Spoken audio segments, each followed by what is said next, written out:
Amém, graças a Deus, toda a honra, toda a glória ao Senhor Deus Todo-Poderoso.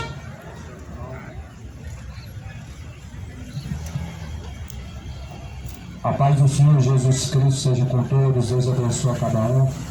Estou aqui não em nome de denominação, não representando a religião, mas sim em nome de Jesus, para pregar essas palavras maravilhosas que foram anunciadas desde os tempos antigos para o nosso aviso e para a instrução nossa, onde está escrito em Atos capítulo 17, versículo de número 24, ou melhor, a partir do versículo 20, está escrito assim: pois coisas estranhas nos trazes aos ouvidos, queremos pois saber o que vem a ser isso. Pois todos os atenienses estrangeiros residentes de nenhuma outra coisa se ocupavam, senão de dizer e ouvir alguma novidade. Estando Paulo no meio do aerópago, disse: varões atenienses, em tudo vos vejo um tanto supersticiosos, porque passando eu, vendo os vossos santuários, achei também um altar, em que estava escrito: ao Deus desconhecido.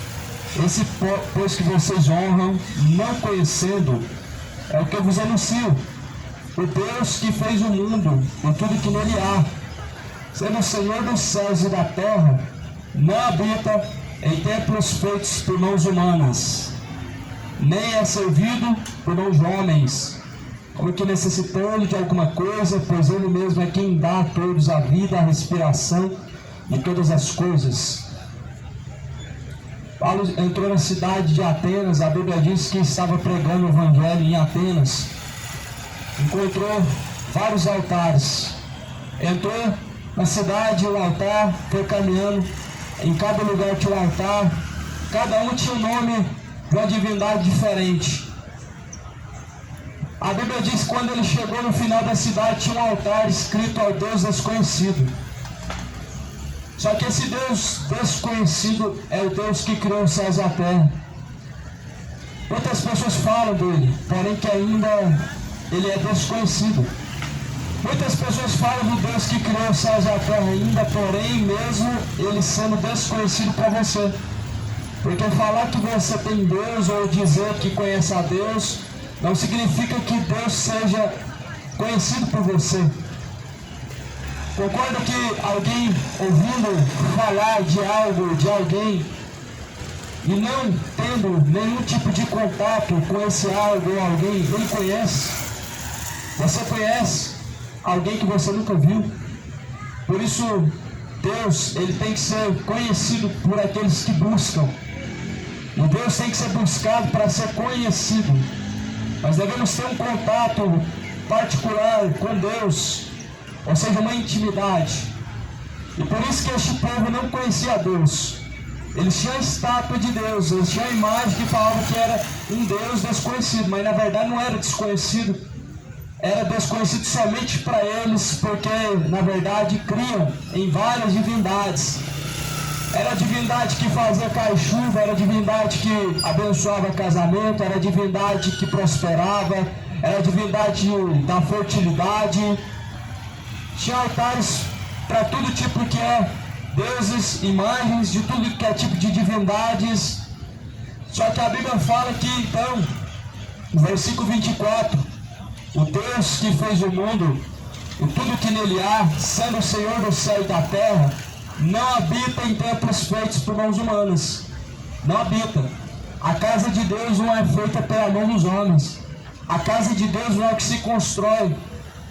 O que se chama de templo de Deus hoje são meros templos de homens feitos por mãos humanas. Mas a Bíblia fala que Deus não é servido por mão de homens. Deus não precisa das obras humanas para salvar, para poder fazer alguma coisa na terra. Tanto é que você vai ver que essas divindades, elas estavam ali para poder fazer alguma coisa como se fosse Deus. Como se fosse Deus, existiam essas estátuas e eles clamavam por essas estátuas. Só que a Bíblia diz que Deus não habita em templos feitos por mãos humanas. É nesse contexto que a Bíblia está falando. É nesse contexto das imagens de escultura que a Bíblia está falando. Aqui está escrito no versículo 23: passando eu, vendo os vossos santuários, achei também um altar que estava escrito ao Deus desconhecido. Esse, pois, que vocês honram, não conhecendo, é o Deus que anunciou a vocês. Aqui no versículo 25 fala assim: nem tampouco Deus é servido por mãos de homens, como que necessitando de alguma coisa, pois Ele mesmo é quem dá a todos a vida, a respiração e todas as coisas. E de um só fez toda a geração dos homens, para habitar sobre toda a face da terra, determinando os tempos já antes ordenados e os limites da sua habitação, para que buscassem ao Senhor, se porventura, tateando, pudessem achar, ainda que não está longe de cada um de nós, porque nele vivemos, nos movemos e existimos, como também alguns dos vossos poetas disseram, pois somos também sua geração. Sendo nós, pois, geração de Deus, não havemos de cuidar que a divindade seja semelhante ao ouro, ou semelhante à prata, ou semelhante à pedra esculpida por artifício, imagem de imaginação dos homens. Mas Deus, não tendo em conta os tempos da ignorância, anuncia a todos, em todos os lugares, que se arrependam, porquanto Ele tem um dia determinado, em que julgará com justiça a causa de cada um e de todo mundo, por meio do varão que destinou Jesus, e disso deu certeza a todos, ressuscitando dos mortos. Então a palavra do Senhor, meu amado, ela diz que de um só Deus fez toda a geração. Quem que foi o primeiro homem na terra? A Bíblia diz que de um só Deus fez toda a geração. Lembrando que tudo partiu de Jesus, a criação. Eu falo da criação. Ela começou em Jesus. Jesus não foi criado, mas Ele foi o Criador. Se você ler João capítulo 1, isso está muito bem claro lá. Não dá outra forma de entender que Ele é Criador. João 1 diz que sem Ele, nada do que foi feito teria sido feito. Em Gênesis capítulo 1 diz que passamos o homem, a nossa imagem, a nossa semelhança. Deus não estava sozinho, Cristo estava junto. Jesus teve participação na criação. E de um só homem, Deus fez todas as gerações, ou seja, Adão e Eva. Outro dia eu estava vendo um certo documentário, uma certa entrevista de Chico Xavier, dizendo que Adão e Eva nunca existiu, com as suas próprias palavras dizendo e negando o que a Bíblia diz. Como em todos os outros capítulos, escrituras que estão no livro de Allan Kardec, vai negar a Bíblia. Então não está negando somente que Adão e Eva existiu, mas o livro de Allan Kardec, ele nega a Bíblia como um todo.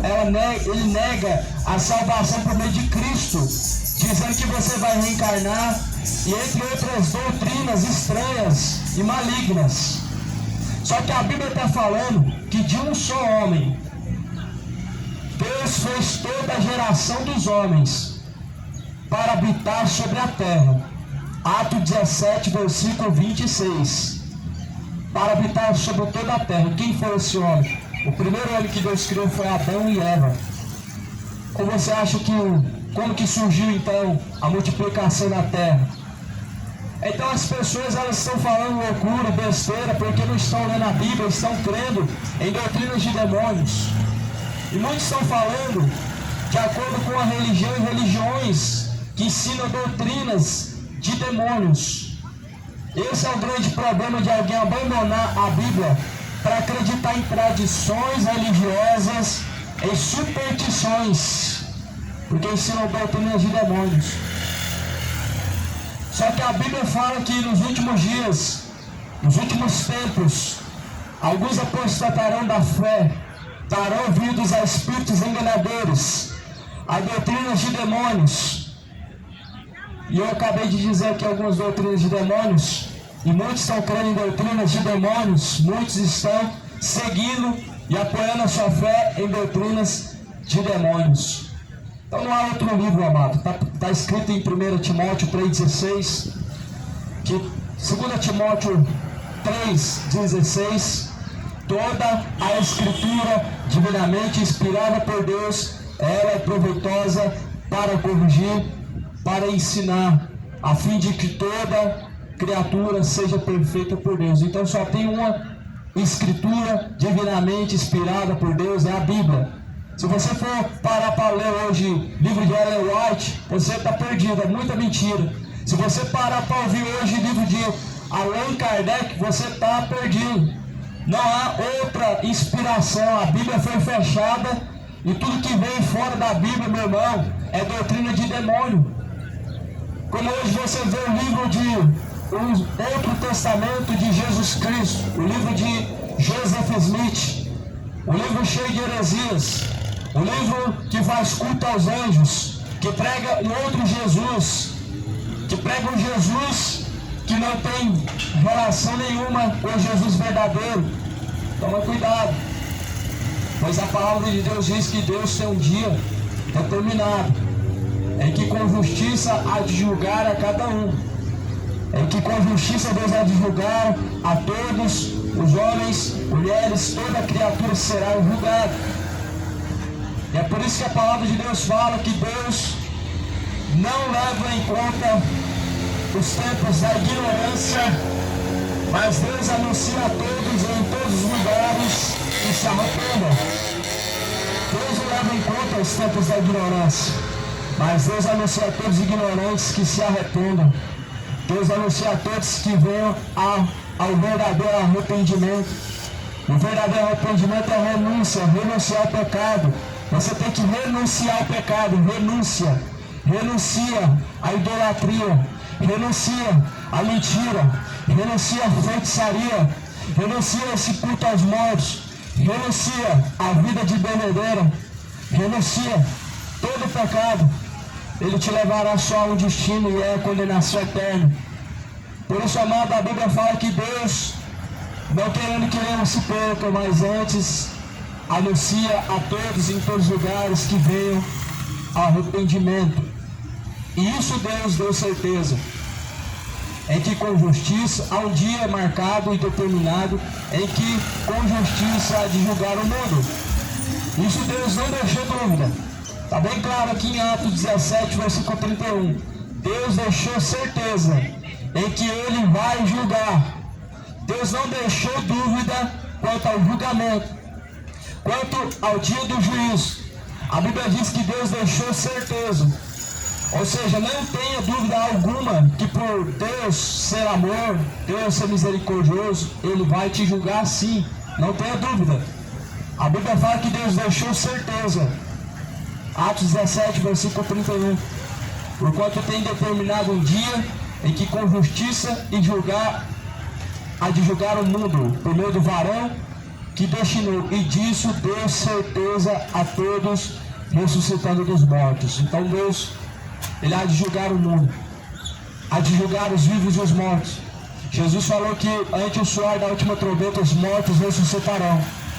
Jesus falou que uns vão ser julgados para desprezo e vergonha eterna, outros vão ser julgados para o gozo eterno. Então olha o que Jesus falou em Apocalipse. Ele diz que antes do som da última trombeta, os mortos vão ressuscitar e vão ser julgados. Ou seja, os mortos não vão reencarnar e não estão reencarnando agora. Você não está vindo de uma reencarnação da outra vida. Isso é doutrina de demônio. Isso é mentira. Isso é doutrina e fábulas de demônios, em que falam daquilo que a Bíblia não fala. Só que Paulo escreveu dizendo: o fundamento é Cristo, e se alguém for falar, fale segundo as palavras de nosso Senhor Jesus Cristo. Então, para eu falar para você hoje que a reencarnação ela é verdadeira, eu estou falando mentira, porque a Bíblia não sustenta isso. A Bíblia não dá isso. Muito pelo contrário. A Bíblia diz que os fariseus, os saduceus, alguns diziam que existia reencarnação. Só que Jesus pregou para eles a ressurreição dos mortos. Os saduceus e os fariseus, alguns criam que iriam reencarnar. Assim como os muçulmanos, alguns também creem que vão reencarnar. E assim como os espíritas também, enchidos pelo engano de Allan Kardec, também acreditam que estão reencarnados de outra vida e vão reencarnar. Só que Jesus deu certeza que Ele ressuscitou dos mortos e Ele vai julgar o mundo segundo essas palavras que estão escritas. Jesus ressuscitou dentre os mortos, Ele não veio de uma reencarnação. Jesus não reencarnou de uma outra vida. Jesus, Ele ressuscitou dentre os mortos. Então, se Jesus ressuscitou dentre os mortos, amado, o mesmo que aconteceu com Ele, vai acontecer conosco também. A Bíblia diz que Jesus é o primogênito dentre os mortos. Nas cartas que Paulo escreve, a Bíblia diz que Jesus foi o primogênito dentre os mortos. Ou seja, Ele foi o primeiro a ressuscitar dentre os mortos. Jesus, Ele foi um dos primeiros a ressuscitar dentre os mortos. Depois de Jesus, Lázaro foi ressuscitado pelo dedo de Jesus Cristo. E a Bíblia diz que Jesus passou 3 dias e 3 noites no céu da terra, pregando para os mortos em prisões. E quando Ele ressuscitou dentre os mortos, muitos dos que estavam em prisões, muitos dos que estavam em sepulcros, ressuscitaram também. A Bíblia diz que eles ressuscitaram juntamente com Jesus. Aí eu pergunto a você, amado, eu pergunto a você, meu amigo, por que esses mortos ressuscitaram junto com Jesus, se as pessoas estão reencarnando agora? E por que essas pessoas ressuscitaram junto com Cristo quando Jesus foi ressuscitado? Sabe por quê? Porque a Bíblia diz que Jesus pregou para os mortos em prisões. Sabe Sodoma e Gomorra? Geração depravada, geração adúltera, sabe, geração de Noé? Jesus não pregou para eles em vão, para falar, vocês estão condenados e agora o seu destino é o inferno. A Bíblia diz que quando Jesus ressuscitou, muitos dos que estavam em sepulcros ressuscitaram, saíram dos seus sepulcros junto com ele. Isso foi testemunhado no ato, no momento. Isso não é história, isso é o que a Bíblia diz, é o que está registrado na palavra de Deus. E foi para isso que Jesus pregou para os mortos em prisões. Assim como Jonas esteve 3 dias dentro do ventre da baleia, dentro do ventre do peixe, o Filho do Homem, o Filho de Deus, esteve 3 dias no seio da terra, no ventre da terra, 3 dias. Ele pregou para os mortos em prisões. Jesus ressuscitou, está vivo. Ele não reencarnou, não pregou que alguém vai reencarnar, e não foi pregado na Bíblia Sagrada sobre reencarnação, mas há um dia em que os mortos hão de ressuscitar antes do som da última trombeta. E acredite, amado, eles vão ressuscitar, muitos para o desprezo eterno, outros para o gozo eterno, alguns para a vida eterna, outros para a perdição eterna.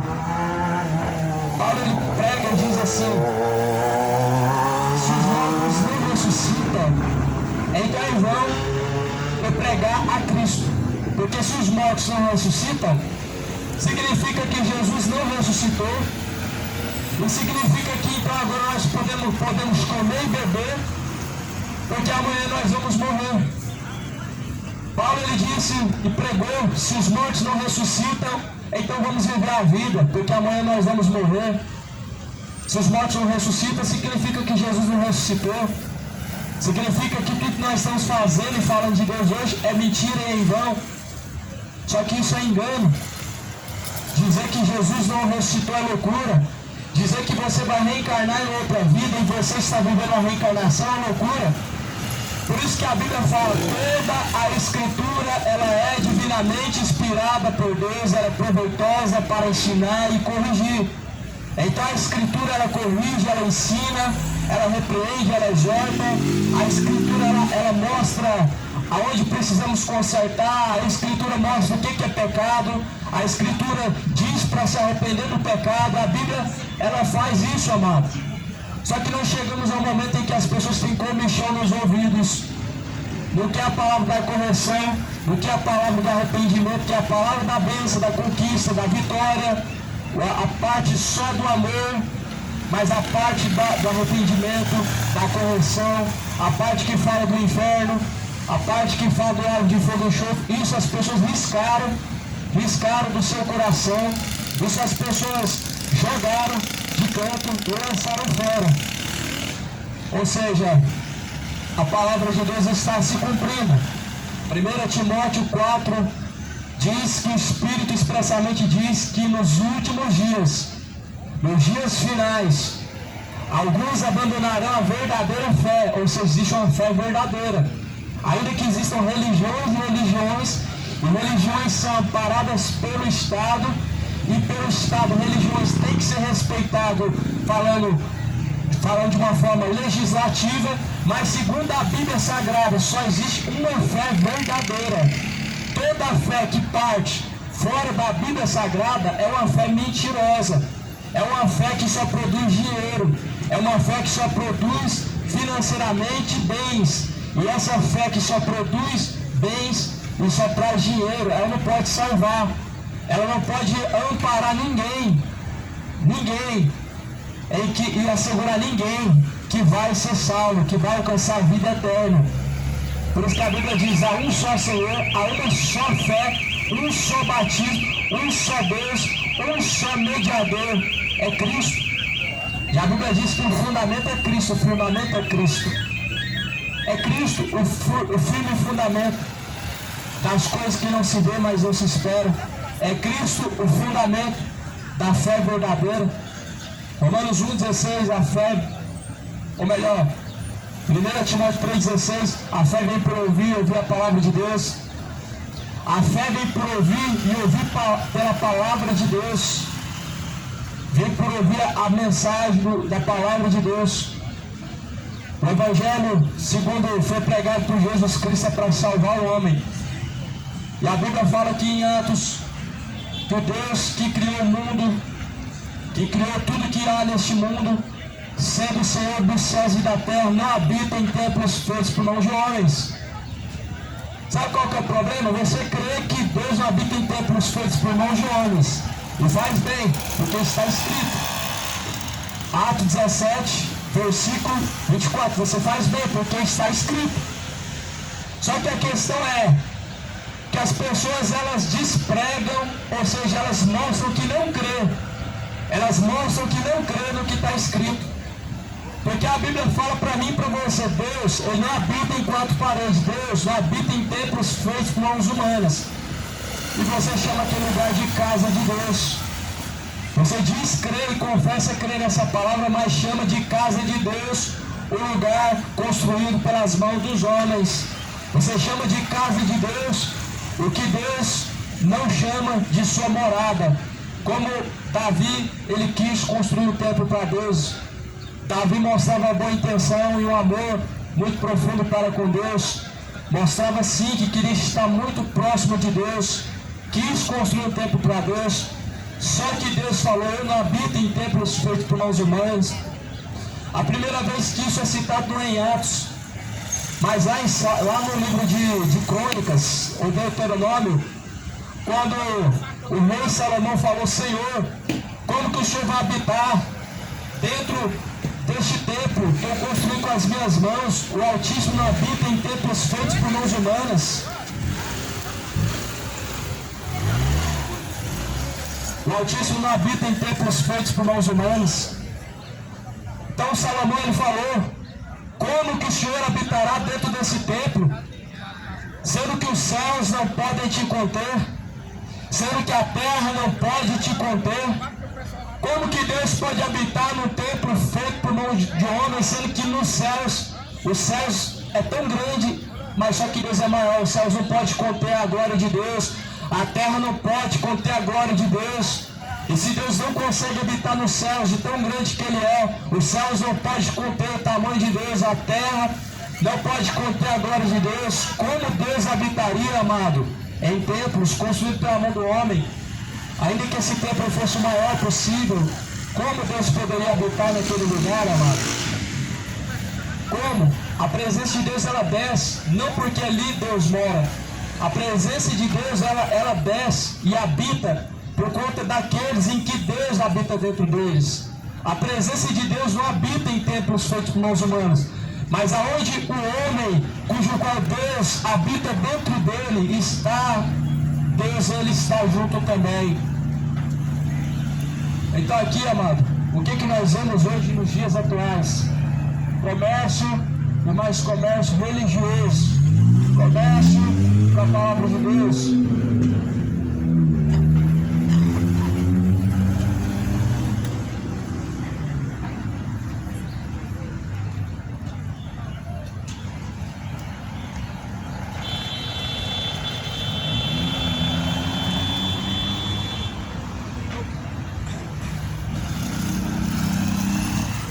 Então o que nós vemos hoje é comércio e mais comércio com a palavra de Deus.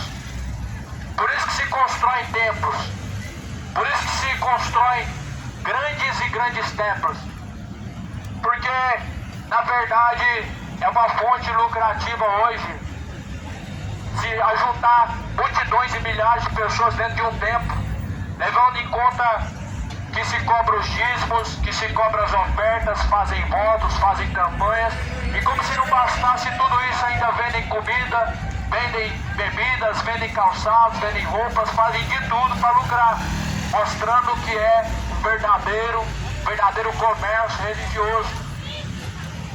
Só que nós não podemos ignorar o que Jesus ele fez no tempo passado. A Bíblia diz que Jesus ele purificou o templo de Jerusalém.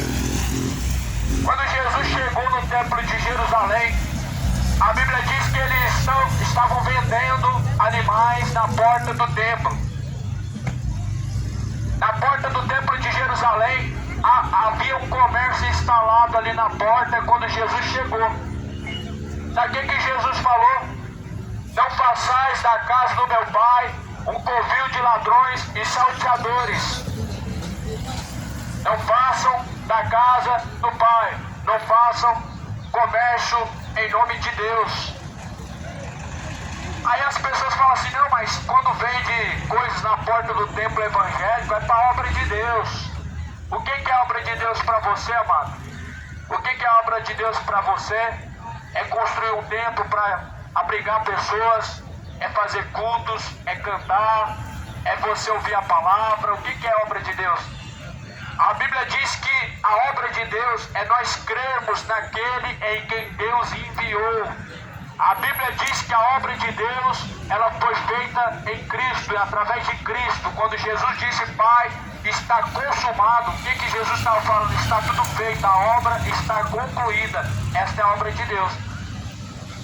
Agora você entende e compreende o porquê Deus não mandou construir templo. Primeiro, que ele não cabe dentro de um templo. Segundo, que ele habita dentro de você. E terceiro, que se faz comércios nesses lugares. Em Jerusalém vendiam animais, vendiam pombos, vendiam bois, vendiam ovelhas. A intenção era boa também. Afinal de contas, aqueles animais eram para a obra de Deus.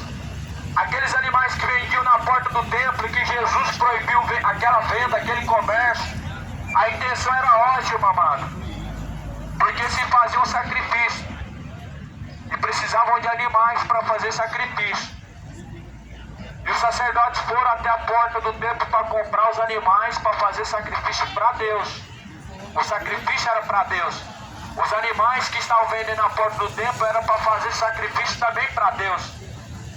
Só que Jesus, ele proibiu ainda mesmo assim o comércio na porta do templo. Jesus proibiu fazer comércio. A igreja de Cristo, ela não é casa de câmbio. A igreja de Cristo, ela não são comerciantes. Mas a igreja dos homens, se ela não vende nada, suas portas se fecham. A igreja de Cristo, ela não depende do financeiro para permanecer. A Bíblia fala que Deus não habita em templos feitos por mãos humanas. Mas em 1 Coríntios 6,16 fala que o vosso corpo é o templo e morada de Deus. Em Atos 7 diz que Deus não habita em templos feitos por mãos humanas. E em 1 Coríntios 6,16 diz que o seu corpo é o templo e morada de Deus. E em 1 Coríntios 3,19 diz, dentro deles habitarei e neles eu farei morada. Esse é o templo de Deus. você fica vendendo na porta do templo comida para se construir um templo maior. Para pensar, quantos milhares que não se gasta para construir um templo? Um templo de 3 andares. Ontem eu estava vendo uma igreja que estava fazendo uma feira típica, vendendo muitas coisas. Já estavam com um templo de 3 andares e construindo mais outro de 3 andares. Quantas pessoas que deixam de ser alimentadas e ser beneficiadas em cima disso? Lá em Trindade estão construindo um templo ainda maior. Aí eu pergunto a você, qual que é a necessidade disso? Já não tem um templo grande que habita milhares de pessoas? Lá em Trindade já não tem uma basílica, 2 basílicas enormes que abrigam várias pessoas? Agora por que estão construindo mais outro templo, sendo que Deus não mandou construir templo e a Bíblia diz que Deus não habita em templos feitos por mãos humanas? Sabe o que está acontecendo, irmão? Estão tirando da boca dos órfãos e viúvas, estão tirando da boca dos aposentados, dos necessitados, para se gastar em construções, porque quem tem uma grande construção, ele tem uma grande quantidade de pessoas ofertando, ele tem uma grande quantidade de pessoas dizimando, e a arrecadação é ainda maior. Todo empresário, amado, ele sabe muito bem que para ele crescer, ele tem que investir. Todo empresário, toda pessoa que começa um negócio, ela precisa ter investimento. E é isso que esses mercenários da fé estão fazendo, padres, pastores, estão vendendo coisas para construir mais templos em prol do seu interesse, do seu coração, porque são gananciosos. E você não gosta de ouvir isso porque você defende sua religião e não a Bíblia Sagrada. Você balança a cabeça porque você não gosta de ouvir a palavra, você gosta de ouvir mentira. Você paga para isso, você paga para ouvir mentira, você paga para ouvir fábulas. Você entra no templo, você dá a sua oferta esperando ouvir uma mensagem bonita. E é por isso que você balança a cabeça e não gosta de ouvir isso. Se constrói templos e mais templos porque se virou um comércio religioso. Por isso que Jesus ele falou: não faça da casa de meu pai um covil de ladrões.